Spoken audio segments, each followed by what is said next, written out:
Right to education के बारे में पूछ रखा था एक क्वेश्चन की, वो कितना उसमें ब्रैकेट में लिख रखे थे ईयर्स और उसकी फुल फॉर्म दोनों चीज पूछ रखे थे। एक एनसीएफ में से 2005 में से चैप्टर पूछ रखा था, कुछ चैप्टर 1 2 3 किस में क्या लिखा हुआ है। 5 की जनगणना नाम है एनसीएफ 2000। वाइगोत्सी और प्याजे से काफी क्वेश्चन आए हैं और सोशियोलॉजी से जो सोशल साइंस वगैरह इन्वायरमेंट हो गया, इन सबसे काफी क्वेश्चंस आए हैं कि ये एनवायरमेंट में कैसे यूज होंगी। फिजिकल एजुकेशन आया है और एनसीएफ जैसे उन्होंने बताया, एनसीएफ से काफी क्वेश्चन आए 2005 से। हिंदी बहुत इजी आ रखी थी, इंग्लिश थी, इंग्लिश में थोड़े से कुछ जो वोकैब थी वो मुझे थोड़ी सी टफ लगी और मैं उसको स्किप करते हुए चला। तो फर्स्ट पार्ट में ही मैंने कुछ क्वेश्चन स्किप करके चला हूँ, बाकी ओवरऑल मैं अप्रोक्स 95 मैंने काउंट किया तो 155 बाय 160 के ऊपर गया है शायद। सर आपने मैं 190 अटेम्प्ट करके आया। 190 बहुत बढ़िया सर। आपने 180 करेक्ट, बिल्कुल कितना? 180 करेक्ट। 180 आपने सर? 147 आपने कितने अटेम्प्ट किए सर? 185 सर। अच्छा सर, मुझे थोड़ा सा मैं सबसे पूछना चाहूंगा, आपका पेपर अपने अकॉर्डिंग बताना है, किसी का कॉपी नहीं करना है। आपको अपने अकॉर्डिंग पेपर का लेवल कैसा लगा, आप बताइएगा। मुझे लगता है मॉडरेट लेवल था, अगर कट ऑफ वगैरह जा सकती है तो 125 प्लस जा सकती है और सेफ स्कोर भी इतना ही होगा लोगों का, 130 के 135 तक। आप बताइए सर। थोड़ा इजी था, मॉडरेट से थोड़ा सा लो कह सकते सर हैं। आपका मानना क्या है? इजी ही था पेपर। आपका इजी टू मॉडरेट। सर सबसे पहले मैं कुछ क्वेश्चन मॉडरेट थे तो आप कितने अटेम्प्ट कर पाए इस वाले पेपर में? मैंने काउंट किया तो 155 बाय 160 के ऊपर गया है शायद। जी सर आपने? मैं 190 अटेम्प्ट करके आया। 190 बहुत बढ़िया सर। आपने 180 करेक्ट, बिल्कुल कितना? 180 करेक्ट। 180 आपने सर? 147 आपने कितने अटेम्प्ट किए सर? 185 सर। अच्छा सर, मुझे थोड़ा सा आप उसके पीछे का रीजन बता दीजिए, आपने इतने अटेम्प्ट किए तो क्यों? सर सबसे पहले आपका नंबर। सर मैं बताता हूँ, देखो जो मैथ और रीजनिंग है वो मेरा एक्यूरेट है, ठीक है। और सर जो ए पार्ट है, हिंदी बहुत इजी आ रखी थी, इंग्लिश थी, इंग्लिश में थोड़े से कुछ जो वोकैब थी वो मुझे थोड़ी सी टफ लगी और मैं उसको स्किप करते हुए चला। तो फर्स्ट पार्ट में ही मैंने कुछ क्वेश्चन स्किप करके चला हूँ, बाकी ओवरऑल मैं अप्रोक्स 95 समथिंग फर्स्ट पार्ट में मैंने अटेम्प्ट किया। पहले हम थोड़ा क्वेश्चन का सेशन रख लेते हैं, पहली 2 मिनट में किसी को कोई क्वेश्चन याद आ पा रहा हो तो वो बता सकता है, मैं ले लेता हूँ। जैसे हम जी बताइए। एक नेशनल कमीशन का था, एनसीटी का फुल फॉर्म याद है किसी को? एक क्वेश्चन बताया और किसी को सर कोई क्वेश्चन? एजुकेशन पॉलिसी से कम 8 से 10 क्वेश्चन पूछे गए हैं पूरे पेपर में। एजुकेशन पॉलिसी चाहे वो NHCF 2005 हो, चाहे वो RTE हो, और चाहे वो यूनिवर्सिटी ग्रांट कमीशन हो, तो ये इस तरह से कम 8 से 10 क्वेश्चन पूछे गए हैं। बहुत बढ़िया सर ने बताया। आप कुछ बोलना चाह रहे हैं? वाइगोत्सी और प्याजे से काफी क्वेश्चन आए हैं और सोशियोलॉजी से जो सोशल साइंस वगैरह इन्वायरमेंट हो गया, इन सबसे काफी क्वेश्चंस आए हैं कि ये एनवायरनमेंट में कैसे यूज होंगी। फिजिकल एजुकेशन आया है और एनसीएफ जैसे उन्होंने बताया, एनसीएफ से काफी क्वेश्चन आए 2005 से। जी सर, मैं आपके पास फिर दोबारा आऊंगा। अगर सर पॉलिटी वाले सेक्शन की बात करें, क्या कोई आर्टिकल पूछा गया हो या फिर अमेंडमेंट? आर्टिकल आया था, वो एजुकेशन वाला आर्टिकल आया था, पूछा था कि कौन से उसमें है, तो 21 का उसमें वो था, जिक्र था। 21 का? हाँ बहुत बढ़िया सर।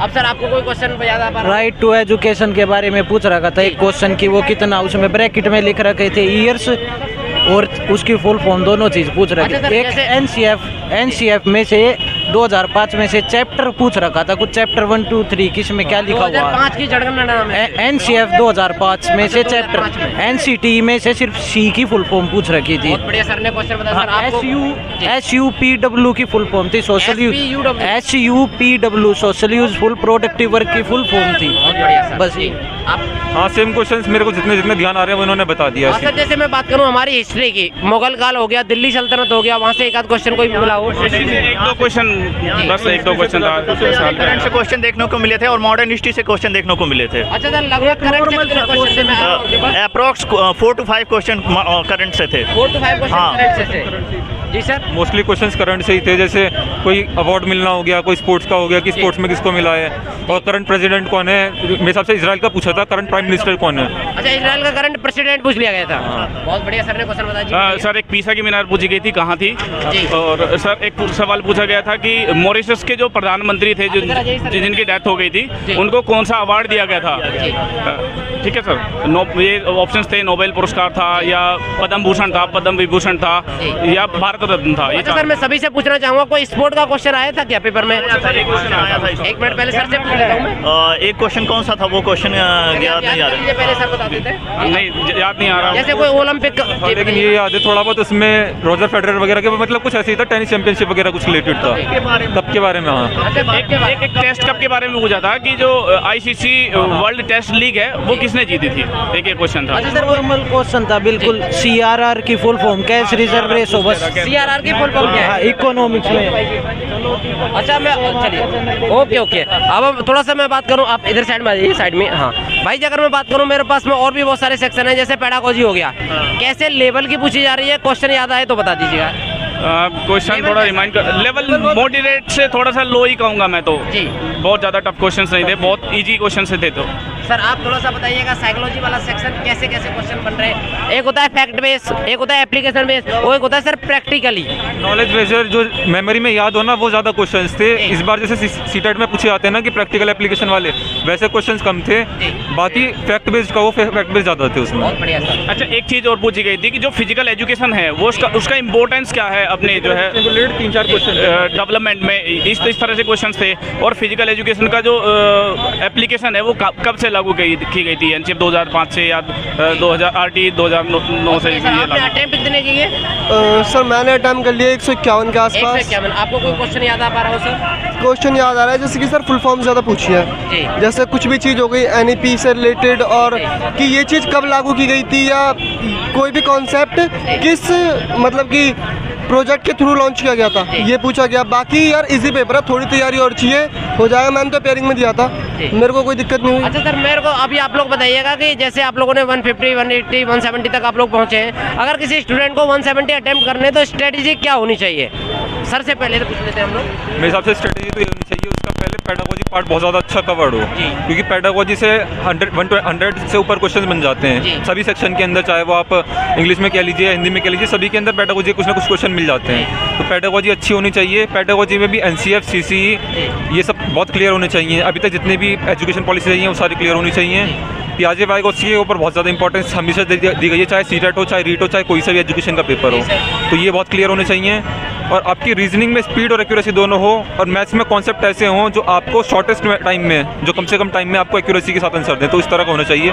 बाकी इंग्लिश में मुझे लगता है कि वोकेबलरी पर मेरा सेक्शन वीक था, तो आप वोकेबलरी पर वर्क करेंगे तो वोकेबलरी आपकी अच्छी रहेगी। मेरी इंग्लिश में बोलना और लिखना सब अच्छा है, तो मेरे अच्छी अटेम्प्ट 16 रही, मैंने वोकेबलरी पार्ट छोड़ दिया। हिंदी अच्छी थी, हिंदी काफ़ी बेसिक थी। अगर आपने हिंदी आती है सही से, मतलब आप व्याकरण सही से समझ लेते हैं, आपने बहुत डीप नहीं कर रखी, तो आप जब भी व्याकरण कर लोगे। व्याकरण हिंदी में कोई मुश्किल नहीं थी। सर ने बहुत अच्छा अपना एक्सपीरियंस शेयर किया। सर आप मुझे बताइएगा कि कैसे बच्चे नेगेटिव मार्किंग से बच सकते हैं, या फिर नेगेटिव मार्किंग को स्किप करते हुए अटेम्प्ट अच्छे कर सकते हैं? थोड़ा सा आपका कोई प्लान? यार देखिए, सबसे पहली बात है, ये नेगेटिव मार्किंग 1/4 की है, तो इसमें सबसे पहला जो हमारा काम है वो है कि जो नेगेटिव मार्किंग क्वेश्चन है हमको नहीं आ रही, वो हमको छेड़ने ही नहीं है, ठीक है। और जितने आ रहे हैं उनमें हमको जितना कर सकते हैं हम अच्छे से अच्छा करें।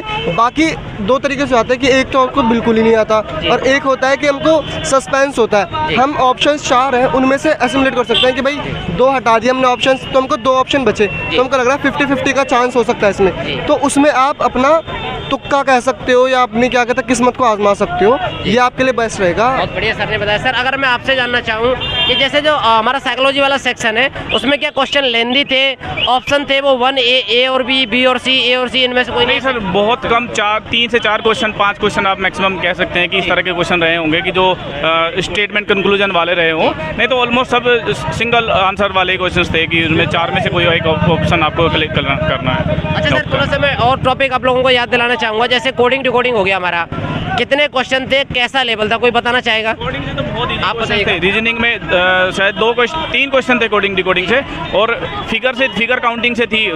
एक इमेज दे रखी थी कि इसमें ट्रायंगल बताओ कितने बनेंगे, और सर रीजनिंग में वाटर इमेज नहीं, मिरर इमेज थी। मिरर इमेज के शायद 2 क्वेश्चन थे, एक मिरर इमेज का था, और एक हाँ, और एक जो पैटर्न वाला था, आकृति का पैटर्न वाला, कि अभी नेक्स्ट में कौन सी आएगी।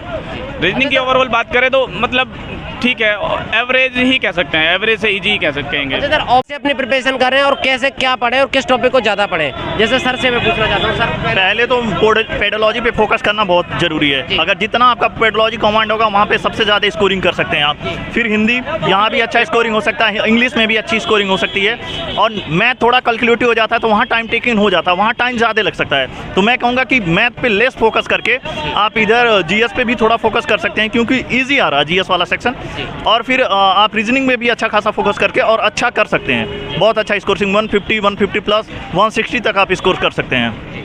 बस मैं सबसे पहले एक ही बात कहना चाहूँगा, पेपर देने से पहले मैं भी बहुत नर्वस हो रहा था, बहुत निगेटिव हो रहा था, लेकिन पेपर देख के मुझे लगा कि मैं शायद खाम ही डर रहा था। और बच्चों को कभी भी निगेटिव होकर नहीं जाना पेपर में, बिल्कुल पॉजिटिव अप्रोच के साथ जाए।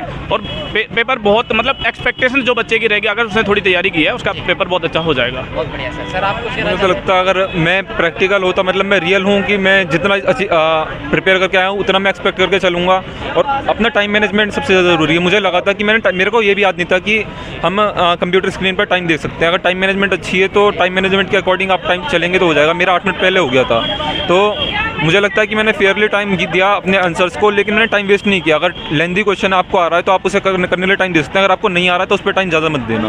बस इस चीज़ को ज़्यादा याद मैथ रीजनिंग के लिए मैं ये कहना चाहूँगा कि अगर मान लो आपके फैक्ट्स तैयार है और आपको लग रहा है कि किसी क्वेश्चन में टाइम लग रहा है, आप उसको टाइम दीजिए, क्योंकि आपका जो साइकोलॉजी वाला पार्ट है, बी सेक्शन है, वो बहुत ज़्यादा टाइम नहीं लेगा, वो अप्रोक्स 35-40 मिनट्स में कवर हो जाएगा। अब मैथ रीजनिंग ऐसे सब्जेक्ट होते हैं कि वहाँ से आपका अगर आंसर आ रहा है तो वो एक्यूरेट होगा, उसमें आपका नंबर नहीं कटेगा, तो उसमें आप टाइम दीजिए, टाइम लगता है, टाइम दीजिए। ए पार्ट को जितना टाइम दे सकते हैं, मेरे हिसाब से 70 मिनट तक तो देना चाहिए, कोई इशू नहीं है उसमें। और देख सकते हैं आप लोग, ये थर्ड शिफ्ट का रिव्यू था जो कि बहुत सारे स्टूडेंटों से हमने बात की। और आप लोगों को अगर वीडियो अच्छा लगा तो चैनल को सब्सक्राइब करें, लाइक करें। जी सर कुछ बोलना चाहते हैं, जी बोलिएगा। देखिए सबसे पहली बात तो है कि तुम्हारे 2 पार्ट है, ए और बी। जो तुमको सेकंड पार्ट है ना, उसको आपको 50 मिनट देना है, और जो आपका फर्स्ट पार्ट है 1 घंटा 10 मिनट में आप कर लोगे। क्योंकि जो आपके देखिए क्वेश्चन है ना मैथ रीजनिंग वगैरह के, बहुत ही ईजी है, कोई दिक्कत की बात है ही नहीं इसमें। और तुम्हारे सब्जेक्ट मैथ रीजनिंग और तुम्हारी जैसे लैंग्वेज हो गई, जो हिंदी मीडियम से, मैं हिंदी मीडियम से हूँ, मेरी हिंदी अच्छी है, मैंने 20 के 20 अटैम्प्ट किया और मुझको लगता है वो 20 ही सही है। इसी हिसाब से इंग्लिश वाले भी हैं, तो वो अपनी लैंग्वेज पे फोकस करें। बाकी जो सेकंड पेपर है उसमें NCF RTE वगैरह ये सब पढ़ लीजिए, क्योंकि इन्हीं से ज़्यादा पूछ रहा है और कुछ नहीं पूछ रहा है, क्योंकि एजुकेशन पे काम करना है, साइकोलॉजी भी कमी पूछना है, एजुकेशन है ज़्यादा। तो आप लोग देख सकते हैं थर्ड शिफ्ट का रिव्यू था जो कि हमने भाई लोगों से पता किया। आप इस बार का जो लेवल देखा गया वो लेवल इतना ज़्यादा हार्ड नहीं है, और आप लोगों का वीडियो भाई जी 1 घंटे में आ जाएगा। चलिए थैंक यू सो मच, आप सभी का बहुत बहुत धन्यवाद, आप लोगों ने हमारा इतना सपोर्ट किया। मैं ये थैंक यू कहना सो चाहूँगा कि जो इतना इजी लेवल था, जो CDP थी हमारा जो सेकंड पार्ट था, उसमें ये पूछ लिया गया था कि जो लैंग्वेज 1 है वो किसको बोला गया है, लैंग्वेज 1 किसको बोला गया है, उसको बोला मदर टंग को बोला जाता है लैंग्वेज 1 जो है, ठीक है। और सर मैं यही कहूँगा कि जो एजुकेशन वाला जो पार्ट है ना, साइकोलॉजी वाला पार्ट है, उस पर थोड़ा कमांड रखिए, क्योंकि पूरे पेपर में 50% से ज़्यादा का रोल प्ले करता है वो पार्ट। और मैं ये कहूँगा कि थोड़ा सा प्रिपेयर होके आए, बिल्कुल बेसिक कंसेप्ट जो है अपने तैयार करके आइए, आराम से बहुत अच्छे से मज़े से पेपर होगा, और घबराने की जरूरत नहीं। और सभी बच्चों को, सभी दोस्तों को, सभी मित्रों को all the best, good luck. Thank you so much भाई जी। तो आप लोग देख सकते हैं थर्ड शिफ्ट का रिव्यू है जो कि स्टूडेंट्स से हमने जाना, अभी और स्टूडेंट्स से हम लोग जानने की कोशिश करेंगे। आ जाइए आगे की साइड, आ जाइए।